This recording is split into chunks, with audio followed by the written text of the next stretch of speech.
Terroir. I'm Simon Jacob, your host for this episode from Jerusalem. Before we get started, I ask that wherever you are, please take a moment and pray for the safety of our soldiers and the safe return of all of our hostages. The following is a conversation with a truly remarkable young man, Yechiel Wolgel. Though his interest in wine is fairly recent, he has acquired a wealth of knowledge, as well as some significant credentials in the wine field.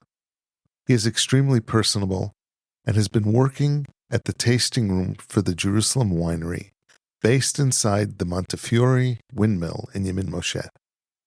He has a passion for wine, and it all comes across as he expertly guides people through an exceptionally well-orchestrated tasting of his wines.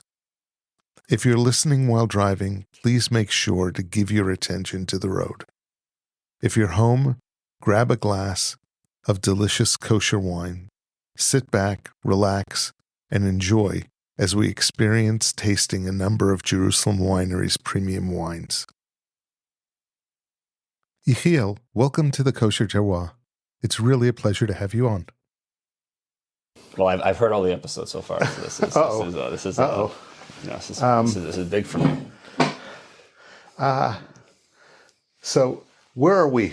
Right here. So this is an interesting place. Yes. So right now we're literally in the windmill, the Montefiore Windmill in Yemin Moshe. Yep.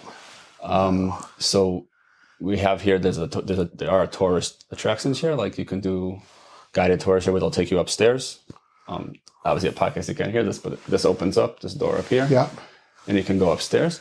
But that's a tourist company that does that. But they only were back for one day since the war started. They had it open 2 days ago for children. Wow. To have some trips upstairs. They were supposed to be open again today, but because it's very much raining, they're not here. So on a day like this when it's raining, we do our wine tastings in here. Yeah. Otherwise, we have them outside, or with the view of the old city. I've actually operated this windmill. It's kind of crazy. You mean the windmill itself? Yeah, with a chain. So it's like since the renovation in 2018. Yeah. So before that, it didn't operate at all. Right. I mean, it might have operated in the time of Moses Montefiore. It's debatable. Okay. We have an Arab worker who knows how to run it, and when they did the flour a few times, they used to do flour twice before Shavuot. Yeah, they used to do that. Right. So they don't do it anymore for a number of reasons. One is there's a reason we don't use wind to make flour anymore. It takes so much time to get so little flour. Okay. But the real reason is bureaucracy. The Ministry of Health doesn't allow it anymore. Wow. So they used to do it once a year before Shavuot. There's like a festival. But now they stopped. So he told me basically, so he's in constant contact with the engineer from the Netherlands that rebuilt this. They spent from 2012 to 2018 renovating it in the Netherlands, and they brought it here. Yeah, I remember. So he's in constant contact with him because he sometimes opens it and the mill turns and everything. Right. And the guy in the Netherlands, I think the guy in the Netherlands said this as well, that it's debatable that they really could have ever gotten enough wind to make a sustainable amount of flour. Okay. But either way, even if it did work, it was for almost 20 years because then they invented the steam engine, which took over for everything. Yeah. Very cool. It's an incredible location, incredible place. I'll tell you a little personal note on this room specifically. Yeah. But I actually got married here. Okay. Like outside. Yes, I remember outside. Yeah, right outside here. So this was the Yichud room. Wow. in the windmill. We had a block, but it was. Wow. It was, very cool. Very cool. So now, what's going on here? So I'm working here in the tasting center. The winery itself is in Atarot, which, for those who don't know, is an industrial zone that's outside of Jerusalem. Yeah, it's technically considered part of Jerusalem, which is why the winery is considered the only winery in Jerusalem. But if I've gone there to meet with Lior, the winemaker, and I've tasted some of the wines like in fermentation for next year, which I know you've done and you've in the past. Yeah, I remember you said specifically rosé. You said I love. So I had that by him, and it looked like almost like a milkshake. It was really, but isn't it delicious? It's awesome. Whenever you get a chance to taste out of the steel, it's like crazy. So I went there at like 5:45 in the morning because at 6 o'clock he got a delivery of 14 tons of argaman. Okay. So I saw the whole process, whatever, and then we went to like 20 vets and tasted everything. And it was pretty cool. So the winery we're talking about is the Jerusalem Winery. Yes. So this is, so it's one of the, the Shore family, which started the wineries in the Old City. Right. Yep. And now there's like 4 different versions of them in actually near where I live in Maladimim and Mishardimim. There's like 4 of them. There's right. Petit Syrah and Kormim and 1848 and Shore. These are all the same family. Yep. One of the sons-in-law, Mendelssohn, he's actually a Chabad Chassid, so they almost moved the winery to what's called Nachlat Har Chabad in Kiryat Malachi. Wow. It's a big, other than for Chabad, it's the biggest like Chabad, I guess, enclave, is that a word? Yep. They were almost moved there, but then they didn't. So it started in the Old City. Then it first moved to Malchei Yisrael, like Masharim area, and then in the 70s moved to Atarot. Wow. The name Jerusalem Winery is relatively recent, right? Because the winery was bought from the family when someone from the family passed away.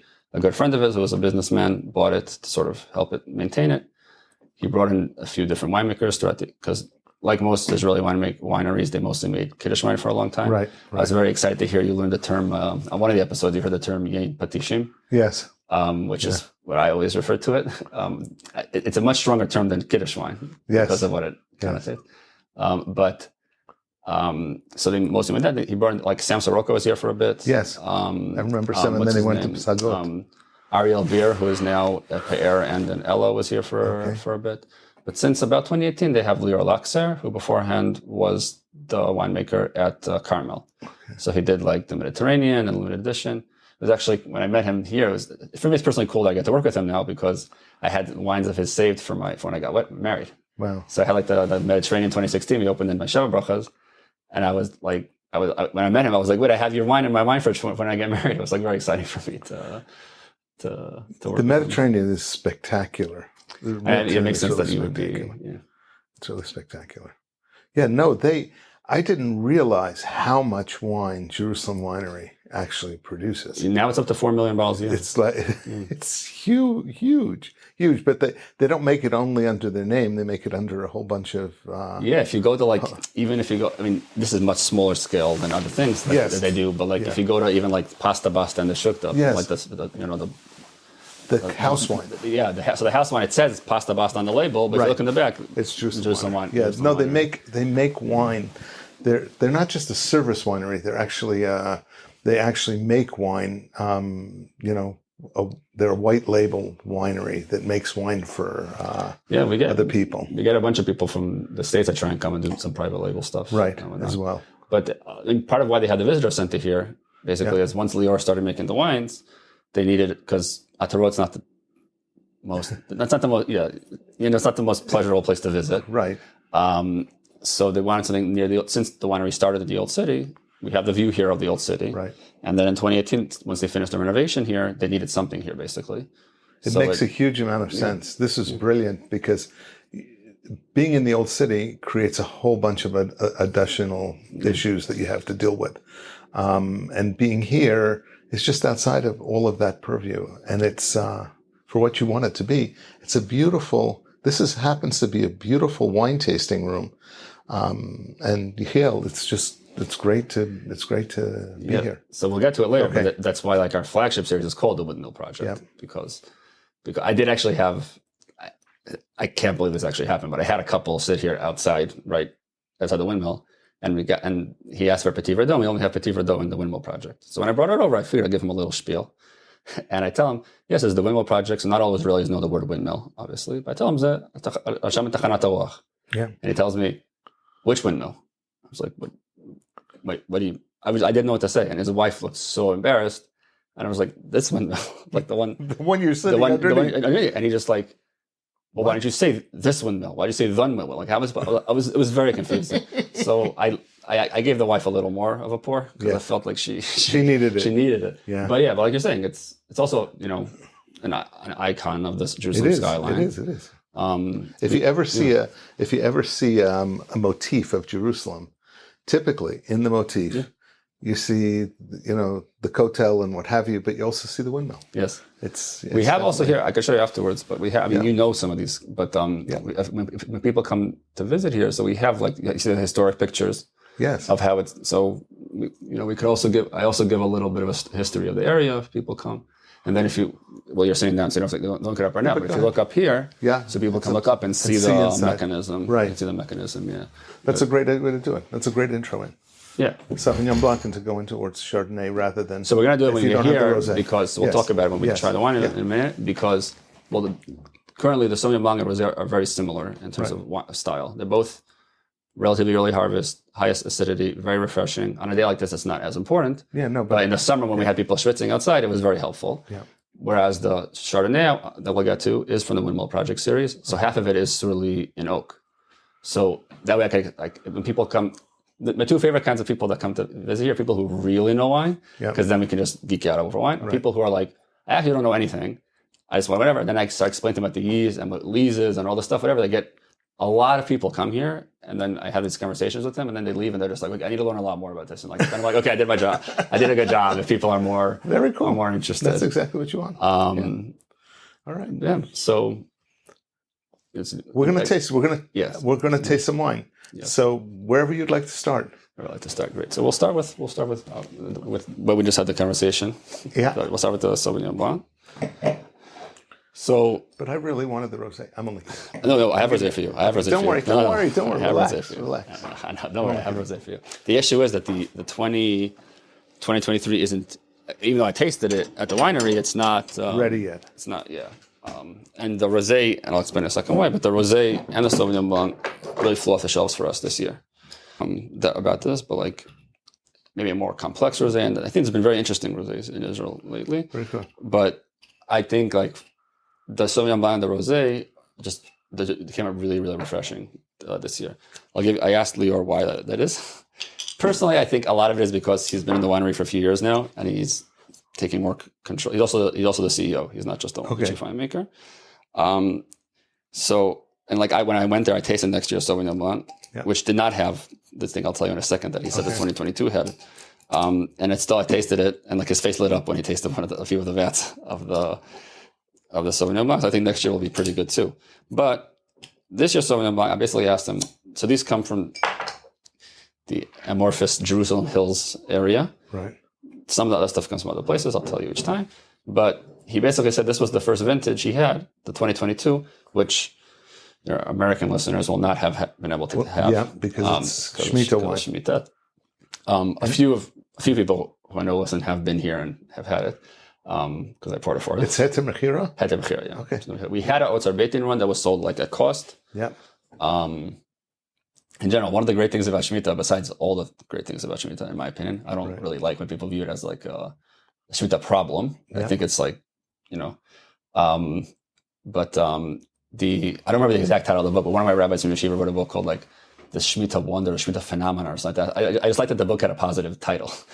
But one of the things is also because if something's Otzar Beitin, they can't charge that much for it. Yeah. So you can get, like, I recently got, when I got engaged, and then I bought two, one for our first Shabbat after we got married. When we got engaged, I bought the Yarden Blanc de Blanc Late Discords, like 2008. 2008 was Otzar Beitin. Yeah.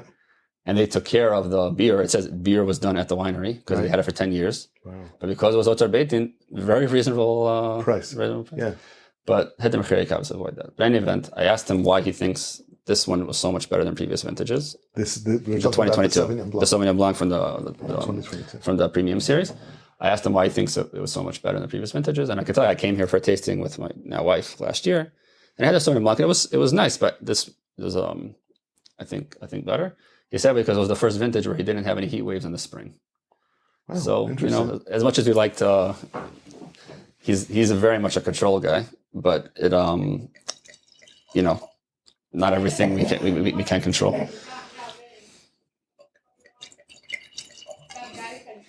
And if you have this if you want. Yeah, go on. Then water. Baruch atah Adonai Eloheinu melech haolam borei peri hagefen.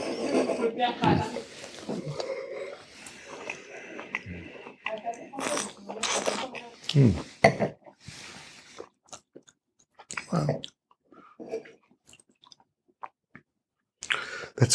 That's a really nice, and it's very, you're right, it's refreshing, but it's also very balanced. Yeah, I think in terms of like aromas and flavors, it's not that crazy a conversation. Now it's actually, when I first started working here, it was like I didn't really get any gooseberry and grapefruit at first. I had to warm up a little bit before I got it. Yeah. But now I'm getting it a little now. Yeah. Right. I mean, I just poured it.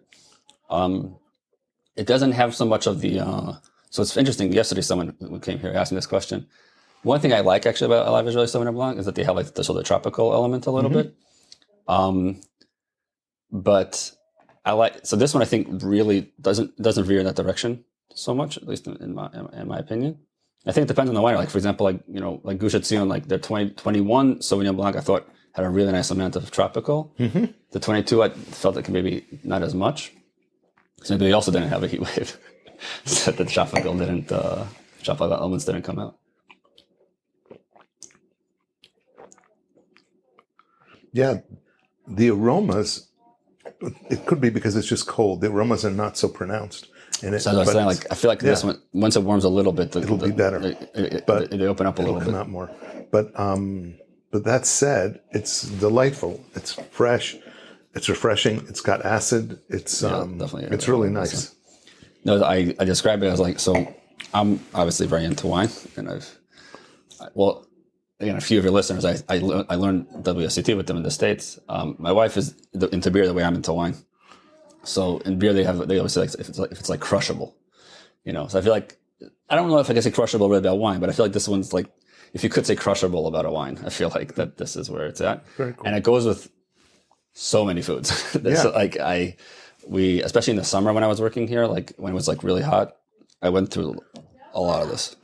So what's really special about these lighter wines that are also crisp and with acid is they go super well with Israeli flavor. It goes with everything. Yeah. Like we've had it with fish. We've had it with pasta. We've had it with falafel. Like she brought falafel here for me once. Right. We just sat here and had it with falafel. Right. It was good. It went like I could imagine with spice. Yep. What goes really great with spice is orange wine. But yes. This we've spoken about this. I know. But this is very, very good. But actually, after we had that conversation, we had like a spicy fish, like sort of, and we had one of the orange wines I have at home with it. I didn't think about doing this, but you mentioned it so many times. Right. So then she's like, "I'm gonna make a spicy fish." I'm like, "Wait, yes, make it." And I'll open up one of my a million orange wines I have at home. Right. And it went pretty great. Right. It's very cool. Yeah, but this one for sure goes pretty well with spicy food. So where are you from originally? Where am I from originally? So I was born in the States, in New York. In New York.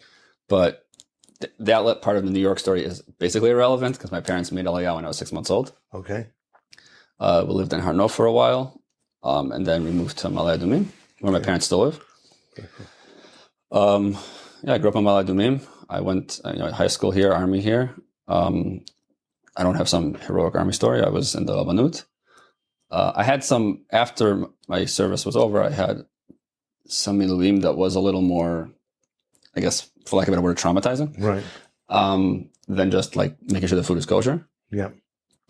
But yes, I did Hester here. I did actually another year of yeshiva here after Hester. And then after... Which yeshiva were you at? So high school and Hester, I was in Shalavim. Okay. Right. And then the extra year I was in the Gush. I did Shir Vav in the Gush, which was fortunate because it was one of the last 2 or 3 years that Lichtenstein gave his Gemara Shir. Wow. Then I went to the States to go to college. I guess I needed a break from Israel for a while. I was there for 12 years now. I mostly worked there as a teacher. And one of the teaching jobs where I met my wife. She was hired as my boss like 2 weeks before the COVID lockdown, basically. So we didn't really work in person so much. During COVID, that was when I really started getting into wine because they, kosherwine.com did the first. I don't know if it's the first, because I know Royal people online did tasting, but they did online kosher WSET level 2. Okay. And because it was online, they sent you full size bottles because you didn't just do the tasting at in the classroom. And actually, I met a lot of people that had, how I got to you is because a lot of my friends from those classes told me I should speak to you. Right. And then they did level 3 as well online. So we already knew at that point we were going to be coming back to Israel. So I was debating if I should do it or not because it was a decent amount of money. But then my wife was like, you're trying to go into wine when you're in Israel anyway. Like so why not? Cheers, right? So I did level 3 again. That's where I met a few more people that we know in common. So really, it's only been about 2 years that I've been like really, and really the reason I did level 2 was because I was bored because we were stuck at home, and the American government was throwing money at everyone. So I had the money for it, even on a teacher salary. But I was like, I got tired of like going to wine stores and not knowing what I'm talking about. Like, not every wine store is Eviatar, where he can like, you tell him 3 things about what wine you like, and then he knows it. Yeah, and he's always right. Yeah, he's always right. Yeah, I really like that thing he said, playlist. But most stores aren't like that. Now, where I lived in Brooklyn, there were a few good stores, but not everywhere is like that. And especially here in Yerushalayim, like, all these stores basically they'll go to wherever a lot of the places they'll go based on like if they get if like the guy recommending it to you gets a commission or not. So I was like, I want to know a little bit more so I can figure out what I like. But then once I got into it, I was like, okay, I'm clearly much more passionate about this than I realized. Yep. And now we'll see. So now I'm making, it's not marketable wine necessarily, but like there's a friend of mine, Maladuim, who makes wine in his garage every year. So now I have bought into this year's. It's a big deal to even try that and to go through the process and to see what's involved. Hands-on, it's a lot different than just tasting wines. Yeah, maybe we woke. I know you said you did it in Tom, but we woke up at 4 o'clock and went to get the grapes. And every day after work, when I was here, I would go to his house and punch down the skins, and we do them like the specific gravity measurements to see like how much alcohol it is and whatever. And we did it. All the crushing and the pressing and everything. It's cool because I just read about it in the books. Right. And then by actually doing it, because we basically picked it too late, the wine's going to be about 18% alcohol, even though it's dry. But so I happened to walk into Jacob Oreo a few weeks ago, and he was like, well, at least it'll keep if it's at 18%. But I've had previous vintages this guy made. Actually, forgot, he goes to Red Mountain Winery because it's in Enlightening. Yeah. So now he's a good friend of mine, actually. Was a friend of my parents, but now he's a good friend of mine as well. And so it's been very interesting just to see the things hands-on. It's also very interesting to me to compare. So he only used the wild yeast, for example, but then Lior, where we're at now, Jerusalem Winery, does not want to use any wild yeast because he controls it. He wants to control it. No, he tells me like any yeast I have was in the lab started as a wild yeast. Yes. He's like, But it's also, as soon as you use any yeast in a winery, the idea of using only wild yeast is ridiculous because the yeast is all over the winery. It's just in the air. So any hope you have of any sort of control is gone unless you're adding your own yeast into it. And by adding your own yeast, you're just simply overpowering all the rest of the yeast that's floating around in the winery. So that's cool. It's interesting, so first, when I got involved with wine, once I started to learn about things like punching down the wine. Let's try. No, keep going. What are we going to try? What's the next one? Next one's the Chardonnay. Okay, good. So what happened is, you learn about punching down the what you call the sediment, and then you learn later that, wait a second, in really good wineries, they don't punch down anything because it's too aggressive. So they pour over. I'll tell you. So I'll tell you even more than that. So that's what we read. Obviously, we learned that in the course. Yeah. One thing that was cool that I saw when I went to meet with Lior is that besides the pumping over, he once a day opens the tube, the tube basically, and all the juice goes out into this big container and then back in. So I asked him what it was about, and he wanted it to touch the oxygen because he said he needs the oxygen. I don't remember the exact number, but he said he needs 7 or 8 generations of yeast for the full fermentation, and the oxygen helps generate these. It needs. I was like, I was like, I never. We'll talk about oxygen a little bit later when we get to the reds, but I just like even that was so. It's actually a little. It's kind of cool for me right now because I'm in between the guy making wine with hands-on is very just like, and he also like because it says in the Gemara somewhere that wine is fermented in 40 days, so he leaves it in for 40 days, even though not much happened at the last 20 days. Right. But we still, one every night. It was cool to obviously, as I spoke about earlier, it was cool to taste it during the process. I think we're gonna do some racking next week, actually. But so that's been fun. And then on the other hand, Lior is like he's like very exact perfectionist. So it's been very interesting for me to learn from both like styles, I guess. Yeah, that is an interesting. It's an interesting comparison. You know, one of the best ways to compare wines is to have the two wines you're comparing in your glass, in the two glasses, and compare them, and actually really compare them. And that makes a huge difference when you're comparing things that are supposed to be similar, but you can pick up the nuances between them. But going through that process of actually making wine while you're looking at how they're doing it in the winery and how you're doing it, hands-on, is really amazing. It really points out all the differences and all the different potential things you can do. I mean, I was going to go this year. It just didn't work out. I'm hoping to go to Zurich to do like the actual winemaking school. It was a little funny. I'm very much like I'm very excitable, like fanboy kind of person. Yeah. So like when I met Oria, like I've spoken with him so many times on Instagram, just like asking him a million questions. And every wine of his I have, I just ask him a million questions. So then I told him, I think I'm going to Zurich. He goes, I went there. I'm like, yes, I know you went there. I also know. And I just started telling all these things about what he did when he was there. Cause so that's hopefully that'll come to fruition next year, hopefully. Cool. Or the year after, we'll see. But, it's interesting because it's like Zurich's this one of the, there's a few more schools here now, but it's just school in Israel. And then almost every winery I go to, whether it's a bigger winery or if I go to these festivals where they have these little boutique wineries, if I find the wine interesting, I'm like, let me guess, he went to Zurich. So I'm curious. I'm just curious what they do there. That everyone, I feel like they get like a very interesting output of people. Very cool. Like as an example, Lewis went to Davis. Yes. UC Davis, and actually so did Yisrael Flam.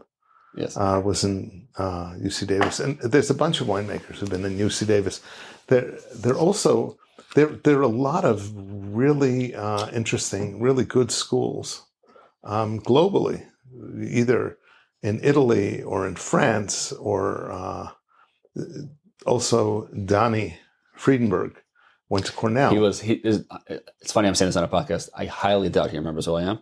Yeah. He was my chavruta for a little bit. I'm sure he remembers. But, I haven't spoken to him in over a decade. Well, you should speak to him because he makes some phenomenal wines for Tepperberg. I had his wine. Yeah. I know. It was funny. I remember because I don't really go on Facebook that often, but now I've gone more for the wine stuff. But basically since like 2016, I hadn't been on until I took the WSET. Yeah. And then I saw that he was living here, and then I saw he went to Cornell for wine. He came back. Then I saw when he released his line. Right. It helps that he has a very recognizable label. That was a real step out. Because it's easy for me to recommend to people because I tell them you'll see it. Yeah, that was an interesting play by Tepperberg to allow him to make something that was so different. So it's especially different from what they normally do. What? Yeah, I'm saying it's different in the general Israeli scene, but I feel like it's almost surprising that that's coming out of Tepperberg or somewhere else. Right.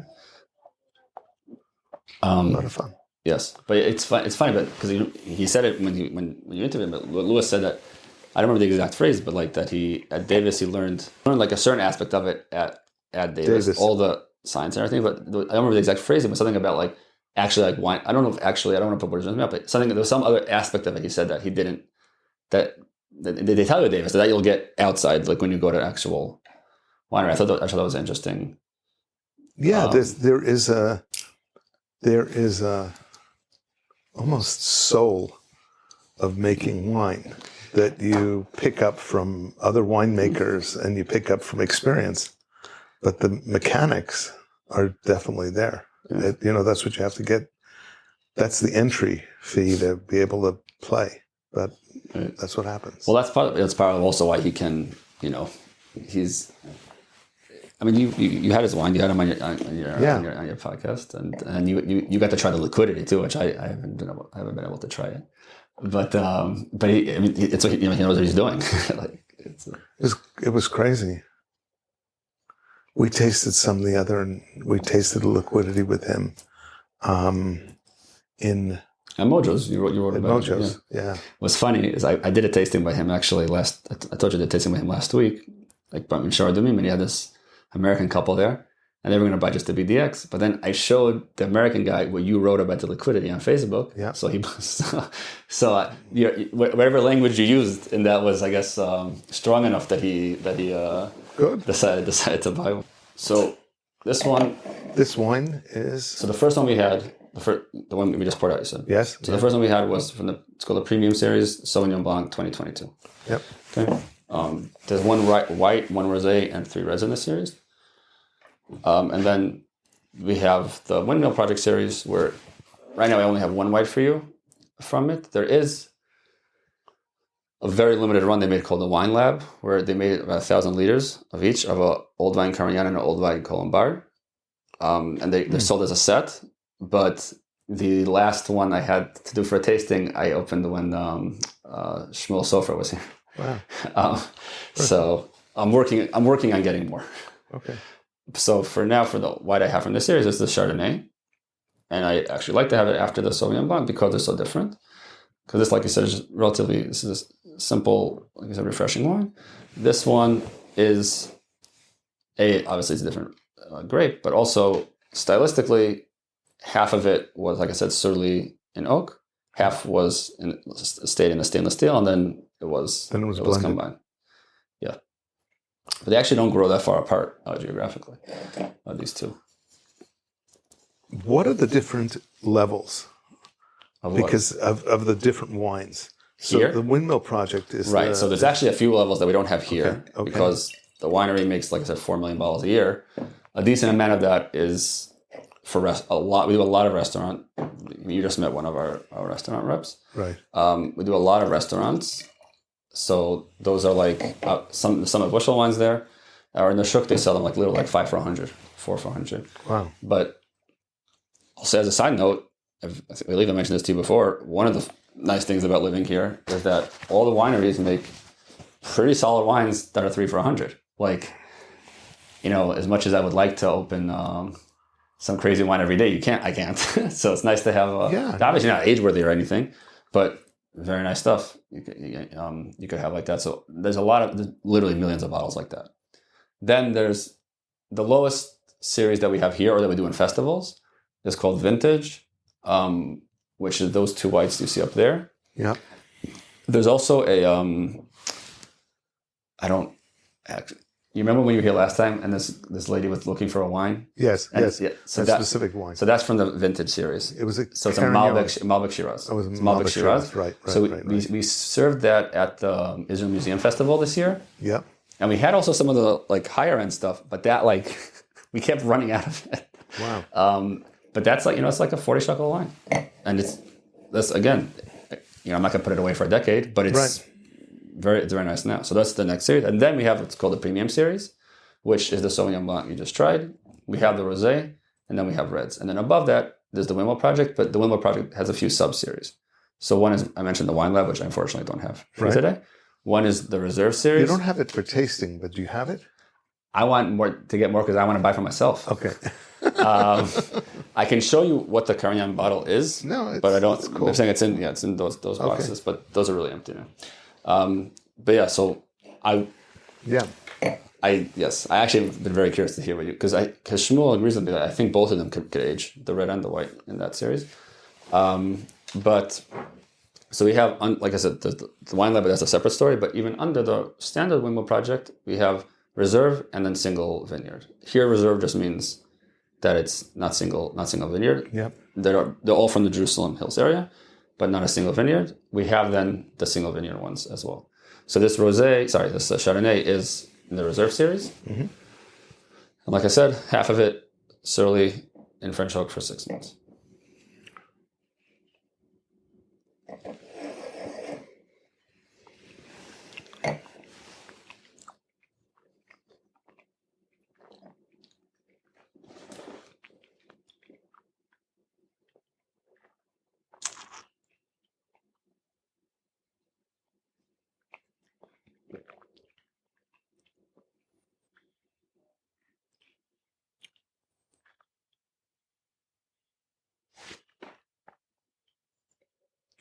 It's a fuller wine. It fills your mouth. It fills your palate.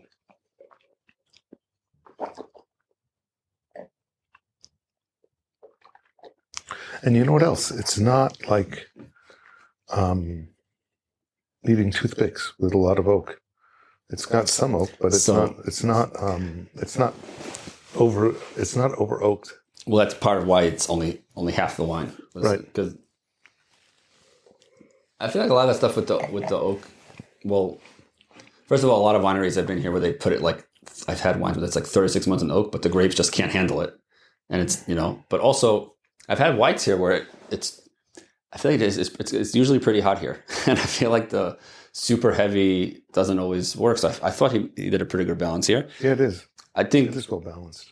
In my personal experience with this wine, I've only been here since I think I got hired like June 30th. Basically, like a few days after I came back to Israel, they were hiring. I was just let's go. So, yep. But it's also the closest winery to where I live, right? That has a visitor center. So when I first got hired, I didn't think it was so. I don't know if integrated is the right word, but it didn't work as well for me, the Chardonnay. But then, like I want to say, like end of September, I felt like just a little bit of time I had in the bottle, I felt that it sort of came together a little more, and now I like it a lot more than I did even just a few months ago. It is. It's not a typical heavy Chardonnay at all, but it's lovely. It's really it is definitely integrated. There's no it's not like there's pieces hanging around. It's well done from that perspective. It is on the lighter side from other Chardonnays that I've tasted, but that's actually not a bad thing. And because it's not so oaky, very often oak is used to cover mistakes and cover problems, and this is not like that. This is lovely. The oak does bring out some extra body to it, but it's not like it's not overpowering. The one funny experience I had with this, well, not funny, but sometimes people come here who are really into wine. So one thing I like to do when people come for tastings is I don't like it so much when I go to wineries and they tell me you're going to taste this or you're going to smell this, because when I started the WSET, I never smelled any of what the teacher said we were going to smell. I literally just went to the farmer's market in New York and just started smelling everything. I like going to the forest and smelling everything. And then I got better at it. So if I did all that, it's not fair for me to tell someone who's coming, especially someone tells me they don't know that much about wine, like, oh, you're going to smell something for sure. But also, I like to then, I don't like putting the pressure on them. And then, but if they want to discuss afterwards, they discuss it. So this one specifically, a lot of people smell hazelnut eguzelus. Yeah. So I smell some nuttiness sometimes. Got a very faint almond. That's what I need to say. I haven't made a new tasting note on this since I started liking it more. Another thing though also is that when I first started here, the first thing I smelled was the yeast. Yeah. With this, which I think it's not as. It's got some yeast to it. But it's not. Yes, at the beginning, that was like immediately. All you smelled. I smelled dough. Yeah. So we have the rosé, and then there's a lot of reds we can get to. Okay. So this one is our only one that's from the Chamois. The grapes here from near Har Bracha. Wow. We don't have. So these are Pinot Noir. The grape 100% Pinot Noir. We don't have a Pinot Noir as a red. He grows these for the rosé. They do an early harvest so I mentioned this earlier that this and the Sauvignon Blanc. I don't remember if it was I think that actually when the guy from the winery was here, but this and the Sauvignon Blanc, the same series. Very similar wines, I think, in terms of the style. Pretty relatively high acid, and like I said, fairly refreshing. And there's all these wine awards that they have here, but like in the what's it called, the Shkora Zahav one, they both won this year. I think just because it was hot and they're refreshing, to be honest. But yeah, so they do an early harvest with this. He does less than an hour with the skin. For this. And like I said, this vintage and a few previous vintages have gone. This one, but this year specifically, it's been we couldn't stock it enough here. Wow. But yeah, so soon the 2023 will come out. I think it's supposed to come out in January 2023. So hopefully it will, because like I said, we're almost out of this one. But I'll pour it. We'll see, because it's pretty. Same thing with the two whites. It's pretty cold, so hopefully it'll open well. One thing about this rosé is a lot of times when people come here, people will either say, "Oh, I don't like whites," or "I don't like rosés," or "I don't like reds," or whatever. But this rosé goes very well with people who come and tell me they don't like rosé. Wow, this is really lovely. Told you I want. That's why I was like, I have to open it. This is really lovely.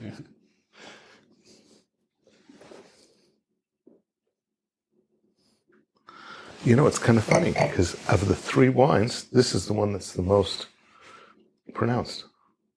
Well, so it's interesting. I'm glad you said that, because I always debate when I pour this for people. If I'm really going from lightest to heaviest, I should do the Sauvignon Blanc rosé and then the Chardonnay. Yeah. I don't like doing that though, because I think it works much better this way. Yeah, because if you did that, it would make the Chardonnay look muted, I think. Yeah, look really muted. At least the way we're tasting it now. But also, I also like doing the Chardonnay after the Sauvignon Blanc, especially if people don't know anything about wine. Right. It helps me to show what the oak and the lees will do to it. Yeah. I'm very happy with this reaction.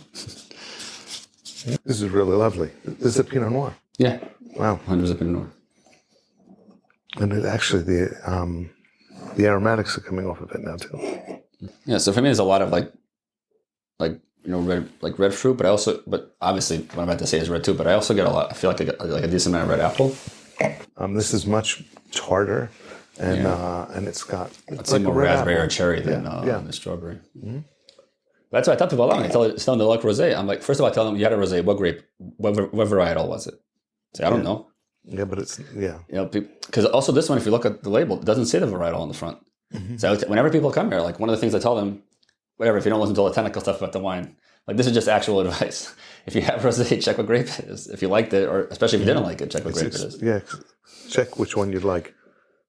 I found personally that I don't love ones that are Cabernet. Mm-hmm. But then friends of mine have been like, "Oh, if you had so and so's rosé, it's great," and I'm just like, "Okay, like it didn't." Okay. Yeah, no, that's lovely. That's really lovely. No, That's a great rosé.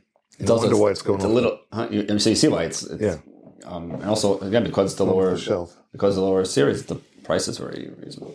For reds, we got a lot really, and I got it all.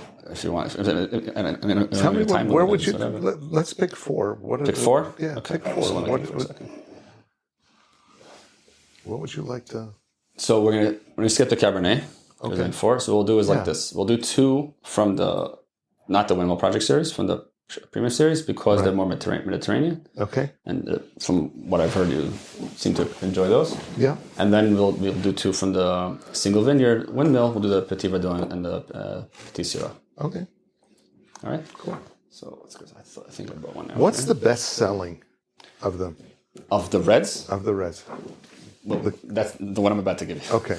We're also almost out of it. So this is so in the series we have three reds. There's a Cabernet. We have three Cabernets actually. Right. So there's the Cabernet in this series. We're back to the premium series, which the Rosé and Sauvignon Blanc were in. Right. And these are young reds. They're 2021, but they're very much drink now. And there's a Cabernet in this series for people who want Cabernet at that price point. Okay. We then have a Cabernet Windmill Reserve, meaning not single vineyard, which is 12 months in oak. It's 2018. It was 12 months in oak, and then 2 years in the winery already. Yeah. We have also a single vineyard Cabernet from 2018, which was 15 months in oak, and I think that actually needs a little more time. So I usually serve when I do the Cabernet, I serve the Windmill, not single vineyard one. Okay. What we're going to do, though, from this series is we have a Marselan, and then we have a Marselan-Carignan blend. Cool. So we'll try these. The Marselan I say this a lot about wine, that like taste is very much subjective. Yeah. So the most important thing for me is that I'm not bored by it, because my taste doesn't match what the person finds. There's no way to control that. even the people who don't love this say that it wasn't boring. I'm like, great. But other people, this is a British guy who, so we haven't really been advertising so much. I've just been posting on Facebook or whatever. Yeah. It's like his wife's friend was like, oh, I saw this thing, maybe you should go. He's bought dozens. Like yesterday I got a box of it and he just came in. I didn't even make it to the shelf. He just came in and took it. He's buying it for his wife because of the MRS. Right. So it would be a wedding wine. So even though I got married here, and the wine was obviously provided, the chuppah wine wasn't from here. I used the Ezer Kenegda. Yep. We just had some of that. Not last night, but the night before. You could edit this out or not, but I gotta say, I would like to be invited to these Mojo dinners. I'd love to. I'm sorry, I would love to. Yeah. Good. So I went there, and I actually gave him some wine because we stopped first at Wine and Friends because it was my wife's birthday. So we stopped first at Wine and Friends, and we got this very nice wine actually. Sweet guy there. Wine and Friends. Yeah. It's a really nice place. The person who owns it is a sweet guy, Ruben. Yeah, he stops by sometimes, so side of me. Okay. He's a really nice guy. So we got this Dalton wine called Suriman. I sent you a picture of it. Yeah. It's like this random varietal they found here. They're the only ones that make it, basically. It was very light and very nice. So we didn't finish it, and then we went to dinner. So I told Tzvi, I heard him on the podcast. So he had some the Vitkin Pinot Noir. He gave me some, and I gave him some of the Suriman. Yeah. He's. Our relationship started by sharing bottles. So you said the story on the podcast of how you became friends because you didn't mind waiting, and then he asked me when I met him. He's like, you know how Simon and I became friends. Yeah, this is a great varietal. This is what? It's a great varietal. This is the Marselan. Yeah. So really, only half of it was actually in oak, even just for a few months. The rest was just in stainless steel. It's wonderful. Because he wanted to just be super deep red. Beautiful, beautiful color. It's actually a little darker. I think there's a little purple, like if you were in the sun. Yeah. But no. It's it is purple as well. It's really deep, and it's got great viscosity, and it's just really nice. So of the reds, this one, actually this and the Petit Syrah, let's see which we'll get to. What? The Petit Syrah. This and the Petit Syrah are the ones that... So I'll explain how he does it, basically, is that... Well, not how he does this, but he gets the Marselan from different vineyards. Okay. Those he puts in the bottle. And then the ones that are a little more muted go into the blend with the Carignan because the Carignan is old vines. And it has a pretty... So if we had this Marselan, I think with the old vine Carignan, I don't know that it would blend as well. So that's why he has them separately. And this one, you see me, Elizabeth Kratz? Yeah, sure. Yeah, so she took WSET with me. And she keeps trying to get them to export this to the States. This one's going... this is beautiful. Yeah. This is a bottle, and it has a big MRS on the front of it, so it's easy to find. Yes, and it's someone said that we should have one like maybe Merlot would work with the MR, because then you could do them as a pair for. We've had a few American brides that come in and want this, just because of the name. But these two, basically, especially the Marselan, like you wanna don't leave it in the fridge for 3 days. You want to drink it, yeah. Like it has some viscosity, but it doesn't actually. The structure isn't really there to stay open for very long. To support it for long, but it's a lovely wine. Yeah, very cool. It's also great that we have this here because especially when people come well, first of all, because it's good, people like it. When people come, like I said again, who don't know so much about wine, and I try to explain to them the difference between a young red versus something else. So if I give them, again, we're not going to get to the cab, but like the 2018 cab versus this. There's a lot of things that aren't fruit going on in the 28. It also was 12 months in oak, like I said.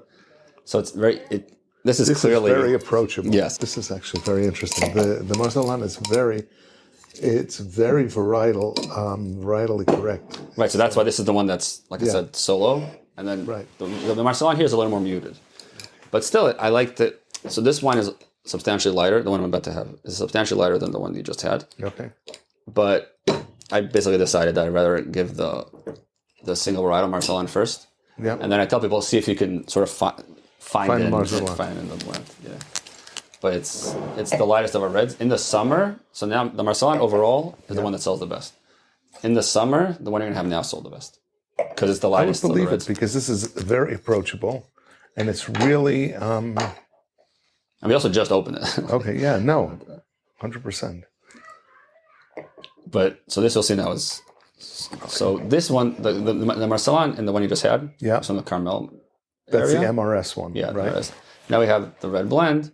So it's half Marselan from the Neely area. Right. And half old vines, about 40, 45 years, old vines Carignan from Binyamina.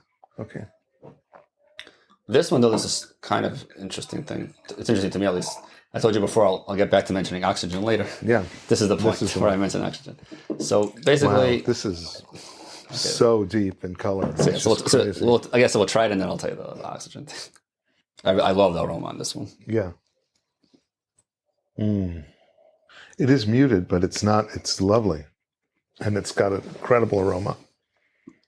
So the story here, what I was saying with the oxygen, is that basically Lior said he needs some oxygen during the fermentation for the yeast. Like I said, he needs to keep it going. It was either 7 and 8 or 8 or 9, whatever. Generations of yeast he needs, okay? But he said once the fermentation is done, the oxygen essentially starts aging. Yeah. These are young reds who don't want any aging. Additionally, everyone knows basically that not every Israeli wine is age-worthy. So he spent to me like this. Right now, the winery is using 225-liter barrels. That, I don't know how you measure grams of oxygen, but he said that does 1 to 1.5 milligrams of oxygen per liter per month. It enters the thing. Now, he wants to have less of an oxygen effect. Additionally, in wine like this, he wants less of an oak effect. So first of all, these are older barrels. Mm-hmm. Second, he's now switching the whole winery to using what's called hogshead, which is what's used for whiskey. Yeah. So 300 liters. Yeah. It's going to take about 4 to 5 years to get the whole winery switched over. But this is the first wine made with these 300-liter barrels. Wow. So that there's less of an oxygen effect. But also, as far as I know, like someone came here who he does these wine festivals called Mayan. He's actually in Milan now. Yeah, I know. Nati. Yeah, I know. So Nati was here, and I had him try this, and he said no, he doesn't think anyone else in the country makes this blend. I don't think so either. So it's called Red Blend. It's called our blend. Yes. Yeah. I'll see. He told me that. Yeah, he said that in Côte d'Aron, you'll find it. Because he learned in France and in Australia. So, for example, we're not opening it, but we could if you want, actually. I don't know why I said that. But we have a dessert one is a fortified Shiraz. Because he learned how to make that in Australia. Because after he was in France, he was in Australia. So what's interesting about it is it's fortified with brandy. That was a 20-year-old brandy from the winery, and it's done. So this is a one-time deal. This fortified Shiraz. The next run that they're going to make next year is going to be basically with a liqueur that was just aged in wine barrels, but it's not a 20-year-old brandy. Wow. But if you look online for fortified Shiraz, there's a lot of it in Australia, but not much out of Australia. And then after that, he also ages it for another 12 months in oak. After the fortification. So it sounds like he's taking the winery in a new direction. I mean, you had what's his? He's been working there for how long now? Here, 2018. 2018 is when he came. And then before that, he was over a decade, as far as I know, in Carmel. Okay. And, like you had Asaf Pazan, and he mentioned that so he made some changes in Carmel, and then Lior came and made some more. Right. I think the wines that both of them made there are probably some of the best they've made.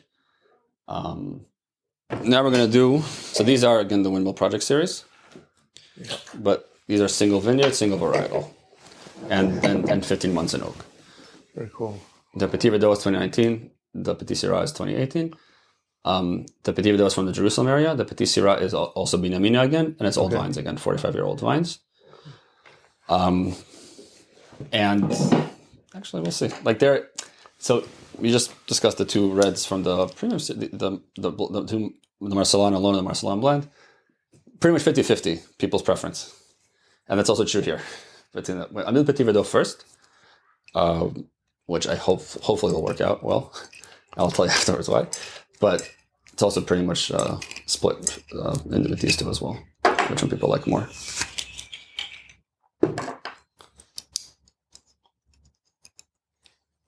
That's another thing Leo was telling me, though, like, about the Petit Verdot. Was saying, like, he said it used to be at maybe 3 and 10 vintages you can make. He said now because it's hotter, you could get. He thinks it's almost like 7 and 10 years. You could get the Petit Verdot to be ripe enough to do it as a single varietal. Wow, that's really interesting information. What, the heat thing? Yeah, no, that it's made that much of a... I wasn't expecting it to be that high. I thought it'd say like 5 or something. I mean, well, I guess between 5 and 7 isn't that big, but like, also the way he said it sounded very dramatic. Right, yeah. Yeah. Got it. All right, so that's the Windmill Project Petit Verdot. Every one of these wines has tasted significantly different. Yes. No, it's like, sometimes they don't. Sometimes, different wineries, there are wineries where the wines have a very similar play in each of them. And these are very different. Everyone is different. Mm. This is a lovely smell. And also beautiful, deep, rich. Both of these, I think the color is like... It's off the charts. Yeah. But this is also why I was saying that I like having the Marselan, because if I'm trying to explain to people the difference between aging or not, etc., I give them the Marselan. It has some tannins, but mostly fruit. Yeah. And then I either give them this or the Petit Syrah or the Cabernet. And it's just very clear what the difference is stylistically. Well, no, I think for certain people, it'll say, well, I don't want this. I want the Marselan. Yeah. Because they're the tannins. It's the mouth feel and the approachability to it. I decided to open up new ones because I wanted them to be all together. I have one from yesterday. That's okay. No, I'm saying if you want to see that's a good idea. I would love to try it. Yeah. I would love to try it. That's actually... So this is from yesterday. Really smart. That's why I moved these. I wanted to make sure I was giving the right ones at the right time. Yeah, it's calmed right down. But even the aromatics have calmed down on it as well. Yeah, even the aromatics have calmed down. So I'm going to do the same thing for you with the Petit Syrah. Mm-hmm. I have one from yesterday and I want to put one now. Yeah, it's much sharper. It really needs time to open. That's lovely. I like this one. I mean, I like this one a lot when I came last year, when I didn't work here. So this is the one we bought. Was the Petit Verdot. Very cool. Yep. What's interesting, though, is what you said is generally true about people who aren't so into wine, or especially people who say they don't like red wine so much. The Marselan kills every time. Yeah, because it's really in your face. It's bold. Surprisingly, it's usually not both of them.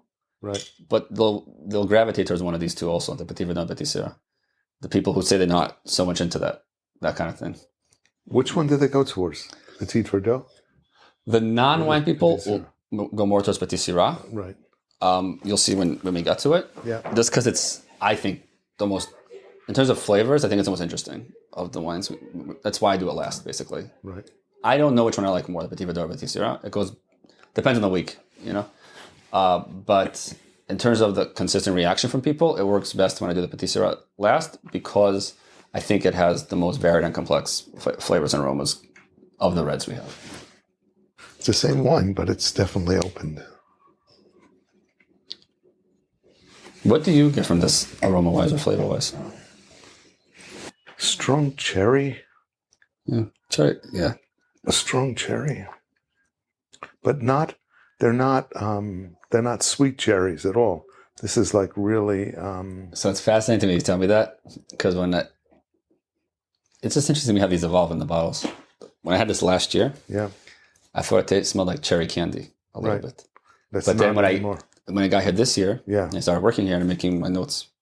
When I got hired, I tasted everything and wrote my notes. Yeah. I just wrote cherry. I didn't write cherry candy. Right. So I would have said cherry at the beginning, but it's like cherry. It's like very tart cherries. Now that I'm. So even though all these Windmill ones, except for obviously this Chardonnay that's from this year, Right. They're different vintages. They were all bottled. They were all released. Well, now it's been the second year since the release. Okay. There's only been one release of the Windmill project so far. So even their different years, the vintages, they held them and bottled them. We have, actually, maybe I could give you some. I'm curious. Actually, I have it open, so I should give you a little of that too. But let's start with, so either way, the Petit Syrah, another thing that's easy for me to present to people is that I have the one from yesterday, which we'll get to. But also even this one really, really, I find more so than the other ones, like really changes in the glass.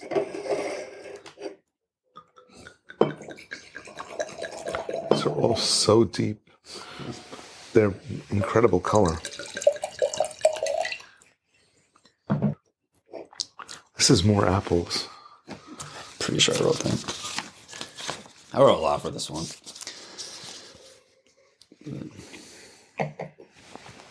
Yeah, on the palette the first thing I wrote was apple. Right. Yeah.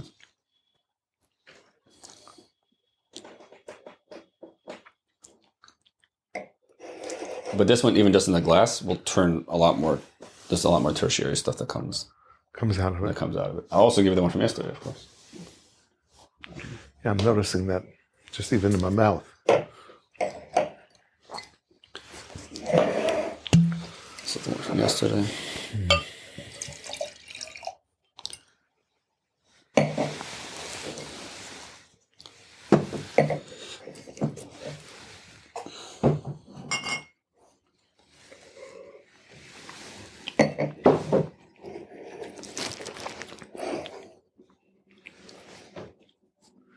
This has also calmed down significantly.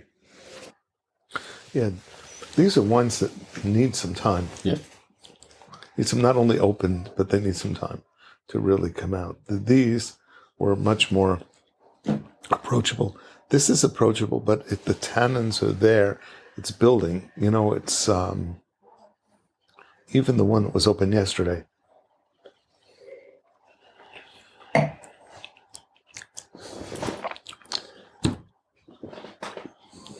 Needs time, but lovely. No, that's again what I tell people. It's like it's 2018, it's 2021, but the 2021 is way more ready to drink. Right. I think. It's they're totally different. Yeah, I think he's trying to accomplish very different things between these wines, and there's a lot of wineries that do that, which is something they like. I mean, I like it as well. We've spoken about this, but I'm obsessed with Agur, and they have their young red kesem, right? And then they have the layam and the special the shmira miuchedet, as they call it. Yeah, very very different. Like those are you could put that away for a while, and you probably should put it away for a while. But the kesem is just go for it. Yeah, it's kind of funny. There are people who say Israel used to make age-worthy wines, but it doesn't anymore. And what wine are they referring to? They're referring to they're referring to the old Jardins, like the original Golan Heights ones. Yeah, the Golan Heights ones, and the pre-2008 wines. That's so specific. Yeah, is that specific enough for you?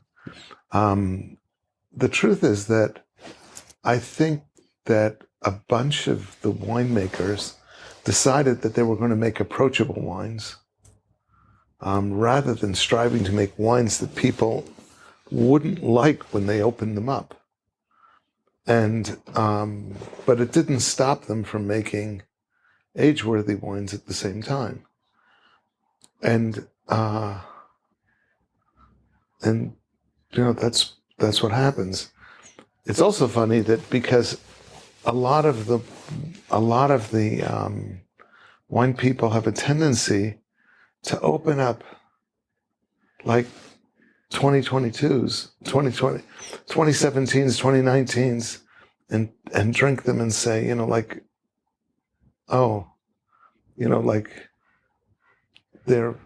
not there. And they're not there because they're too young to be drinking. But I don't know. At least for me, that's the way I see things. But everybody is. It's very subjective, and I don't. And I admit to not having the finest palate.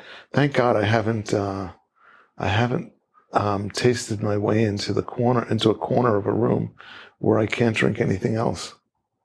No, because after a while, some people get into a position where they can't drink anything. If they drink it, it's not exactly what I want, and I prefer this and that. Okay, I'm a little bit open still. I'm trying to keep my mind at least somewhat open to the world. And I tell that to people all the time. When people come here all the time, and they're like, I find the women are actually more open to trying other things. But a lot of the men will be like, no, rosé is for girls. Don't say girl. Women say girls. Yeah. Whites they say it's for women. Rosé they say it's for girls. And I'm just like, there's so many. If you tried this. Okay, so this rosé, relatively interesting. It's definitely but then, not for girls. Not that girls won't like it, but it's definitely not what they mean when they say for girls. But then so then let's go further. If you had Guiteau's rosé, half of it's an oak, it's a blend, very complex. Or the Navet, the Chateau Golan's kosher line. Yeah, they have a rosé. It's 90 Grenache, 10 Syrah. I've never tasted that. I've never tasted the kosher line. The Navet, it's very good. It is? Yeah, it's very good. They have a white, a rosé, and a red. But there was, if you just take this rosé, the Guiteau and the Navet one, for example, okay? Or they don't make it anymore. The Bat Shlomo had the Jody's Summer Blend with 100% Carignan. Right. Yes. These aren't the same animal. Right. And they're all from Israel, and they're all rosé. Right. I've never tasted the Navet yet. It's very good. Right. So that was, I generally, in terms of festivals here, so one of the reasons I like Nati is because, he doesn't take money from the wineries, Nati. What he does is Mayayin Fest, they call it, right? So his website's called Mayayin, so that's why his festival comes in. So he doesn't charge the wineries. So therefore he gets a lot of small boutique wineries. So that's why I discovered Agur, that's why I discovered Bazak, that's why I discovered Rotem. These are all the people I met at his festivals, or Munitz I met at his festival, like all these people. Benami is another one from the Bekat Yarden. Benami. Yeah. His rosé is also really good. It's Merlot, Pinot Noir, and something else. I think Merlot, Pinot Noir, and Syrah. I met them all there. It was I really enjoyed those ones. But then, like, you have the Israel Museum when it's mostly the bigger wineries, and they don't really bring what you would call the good stuff, not necessarily. But this year, Navet sort of had a launch, sort of. Previous year, Chateau Golan was there. יש גם, יש עוד מעט סיור, הם עושים. כן. תציצו בשמחה. הסיור גם מסתיים פה. זה רק דרכם. כן, פה, הדלת הזאתי. מורידים את הדלת הזאתי. כן, זה מורידים. אתם יכולים להסתכל פה מהחלון, לראות את המנגנון קצת. אני יכול לראות. טוב, מבינים? תנו וחג שמח. שלום וברכה. כן. רק אל תסגרי את המות, כי אנחנו ננהל בפנים. So they usually had Chateau Golan and a big non-kosher sign. Yeah. But this year they had Chateau Golan and Navet, and I had no idea that Navet was a thing. I knew that Chateau Golan had a kosher wine, but I didn't know they branded it separately. It's a separate name. Yeah, it says Navet by Chateau. Yeah, no. Like Matar and Pelter. Yeah. No, but so like I said, they have a red. I'm just at the top of my head. They have a red at 29, which is a 2019, I believe. It's Cabernet from 3 vineyards. Right. The rosé is, I know it's 90% Grenache, 10% Syrah. They told me the Syrah is mostly for color, though, not for flavor. Okay. And a white that I believe the language they say is Sauvignon Blanc based, is I believe what it says on the bottle. Okay. They tasted good. I bought all three. Okay. I thought they had really nice stuff. I bought all three. Okay. We opened. So I've only opened one. I opened one rosé also for the Shabbat after. I've been planning for years my Shabbat brachos and Ufruf wines. Wow. And then when our first Shabbat, when we were after the Shabbat brachos, we were alone. Yeah. So that's the way we had the Yarden Blanc, the Blanc Latte Scourge, and then had another rosé there also. Wow. But I think they're doing. It's a little on the pricey side. It was always pricey, But that they're doing kosher is a big deal. Yeah, Navet is kosher. I know. It's That's what they decided. If they're going to go kosher, they want to do. I heard you speak about this with Adam Montefiore when you had him on, where you mentioned this winery briefly in that episode. But there's first of all, there's places that have Zohar now. Some of that Zohar stuff, I know there's a whole story about Zohar hechshering older wines, whatever. Yes. But there's, like, for example, talk about Rotem, one of these wineries I found at Yatis Festival. So they make a Cabernet, they make a Malbec, and they make a Colombard orange wine. The Malbec is amazing, and the orange wine is very, very good too. But they're from family, from Gush Etzion. Right. They can't afford their Rabbanut's prices, but they're from Shomer Shabbos family, and they got Zohar. And it says on the thing, Tumot, Masot, everything, on the bottles, no Shemitah, no Tevel, whatever. I'm fine with that. I mean, Me too. You have other people, like there's this guy, if you heard of him, his name's Jacob Dani, he's a nutjob in the best way. I'm saying this as very much a compliment that he's a nutjob. He's out of, I think Herzliya, I don't remember, but he went to Sorek just as a hobby, let's see what happens. He makes this wine. They're not from, but only the family makes the wine, and they don't work on Shabbat. That doesn't solve the Masot problem, but it says on the thing, we don't work on Shabbat. His wines are very interesting. I wish they were kosher, because I would recommend like kosher, because then I could, because I ended up spitting out his wine. I can't. But I'm Sephardi. Oh, Sephardim can't spit non-kosher wines. You can't taste and spit. That's one of the reasons why it's so interesting. I don't know, like how. I don't know. I felt like it was. I think one of them actually ended up not spitting, but because the 2016 I didn't. I'm not spitting in 2016, but because it's that good. Yeah, but like I started giggling when I tried it. Right. But there's some wines that are like that. Actually, we had Lewis's wine in. Lewis brought this bottle of the 2014. Right. That we talked about, and we started drinking it in Mojo, and everybody started to giggle. We had like 5 of us there, 6 of us there, 5 of us there, and we all started to giggle. It was like, this is like crazy. Yeah. This is like, that it's crazy. It was just awesome.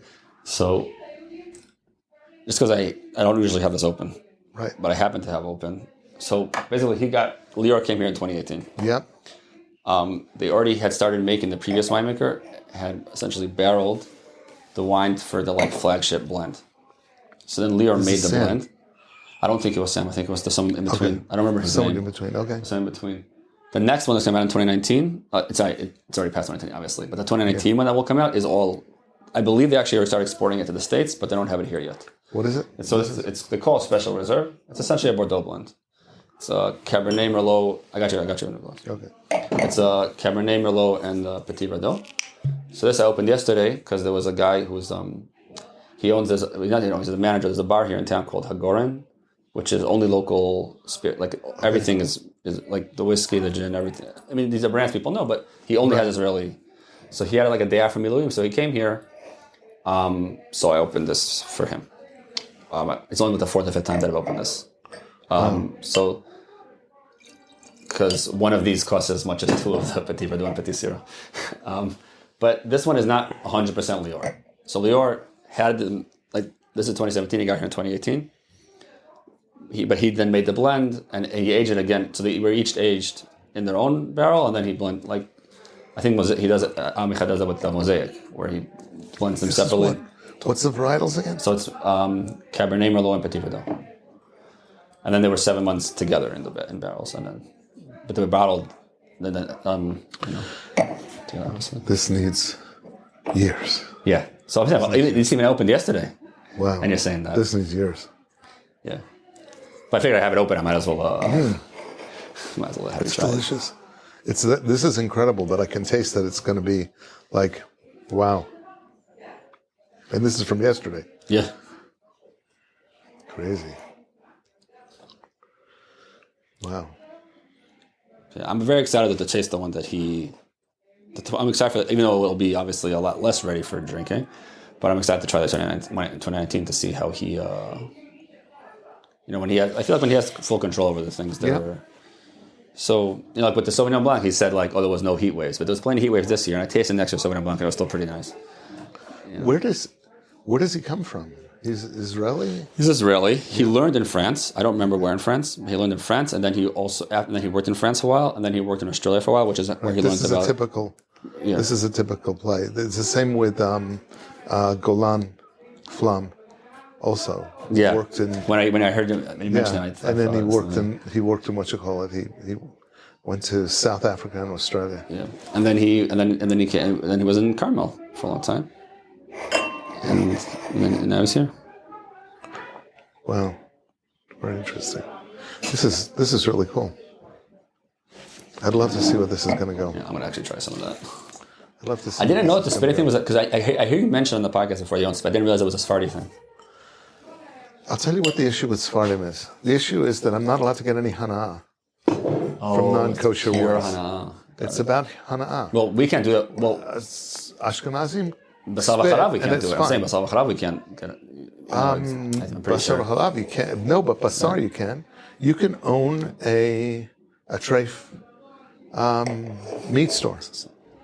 Sfaradim really can't. So I didn't have this now, but because I had it yesterday. Yeah. It's fascinating to me how this, like, it almost tastes like the Petit Verdot we just opened. Yeah. A little bit. In terms of texture. But it feels like the Petit Verdot we just opened. It's a similar feel. But yeah. You're asking what those are? What does believe? So I didn't open this one for you. No. But I'm saying, okay. I have a from yesterday if you want to try it, actually. This is the Reserve Windmill Cabernet. Yeah. So I mean, it's not single vineyard, 12 months. Yeah. The winery sponsors the local basketball team, Hapoel Yerushalayim. Okay. So they won the Gavia, which is the secondary championship in Israel. Right. Last year. So they made, I apologize, this year so it's the exact same wine, but that one cost 55 shekel more. Because they bottled it in that label. That over there, if you look, we have like the 3-liter Magnum that the team signs. Wow. So when I got married here, my nephew is the one who was born in 2014. Right. He's a big Hapoel Yerushalayim fan. So I'm working on getting my ADM and everything, blah blah blah. What the ceremony part of the wedding. And he comes up to me and he's pulling my suit and he's pulling me. He's like, Yechiel, where's the signed bottle? I'm like, there. No, it was outside though. Oh. And they wouldn't let him in here because they were preparing stuff in here. So he's like, where's the bottle? You just see the bottle. I'm like, not this second. I'm working on literally getting married, and he's just like, no. He's like, no, I need to see. It was very funny. He just like, I think actually I'm not saying it, but we have that there. Wow. By the way, I assume you've seen this picture, but these two pictures you've seen, right? Or have you? These two? I haven't. No, I'll come over. Oh, okay. So these I show when people come here for the tour. I'm going to do the tour a little bit. So that's how the windmill was in the British papers, which I like that we have that because they built the new top based on the original design. Right. And you can see that. Yeah. This is when the Haganah had a bunker on top. Right. So it's very obvious, the bunker up here. But then, I just think this is a really cool picture, which is the main reason I wanted to show you. Wow. This is the moment the British blew it up. You know it's the moment they blew it up because you see the wings are still attached. Yes. Wow. I think I'm guessing they told someone, or they tipped someone, or they had a photographer of their own. But this is literally the moment of the explosion. And then you remember that, obviously. That's how you used to look before the renovation. Yeah. I've been working on some writing of wine stuff. If people at all would like to see any of that, so sure. On all social media stuff, it's just very simple. Yechiel drinks wine. Which my wife suggested. Actually, I was looking for all these clever puns with it, but then I said Yechiel drinks wine. Then it makes it easier for people to identify me, it's true because it has my name in it, which she was 100% correct about it. So she's going to eventually do a beer one, so it's going to be Celine. Her name's Celine. It's going to be Celine Drinks Beer, so it's similar branding. But and then hopefully I'm going to write some stuff in some other places. But I'm working on a few things of reviews of some festivals. But my big thing I'm working on now is, I know you spoke with Eviatar about Tellen Winery. Yeah. So they have. I'm amazed. So they have. There's an English version I could get you, but there's a academic article that was written for the Har Menashe Archaeological Survey. Yeah. Where they found these ancient vineyards in the Shomron Yeah. with a method of growing the grapes that they don't have anywhere else in the world, basically. And Telem is recreating that. Have you had any other ones? No, I had one. Yes. You had a thing, the Syrah stones. Yeah. You had. Yeah. They also have a dry Gewürztraminer that's really good, which I know from previous episodes you like. I love those. But so I met them at a festival. I'm going to actually go up there once the war calms down. So I'm working because there's this academic article written about the method. Yeah. And then I'm Hello Wine. So that's one of the big things I'm working on now. Remains to be seen where I'm going to publish that. But I mean, I might give it to someone we spoke about earlier. Okay. But so yeah, I'm doing just a few things right now. But during the day, I'm here. People are welcome to come. I love it. I love it. You did a great job. Thank you. Yechiel, awesome. Yes. Really awesome. This was really lovely. Thank you, Yechiel. Thank you for being on the Kosher Terroir. Thanks for having me. Baruch Hashem. Okay. This is Simon Jacob again, your host of today's episode of the Kosher Terroir. I have a personal request. No matter where you are or where you live, please take a moment to pray for our soldiers' safety and the safe and rapid return of our hostages. And whenever possible, buy and share Israeli wine. I hope you have enjoyed this episode of the Kosher Terroir. It was exciting and informative for me as well. Please subscribe via your podcast provider to be informed of our new episodes as they are released. If you're new to the Kosher Terroir, please check out our many past episodes.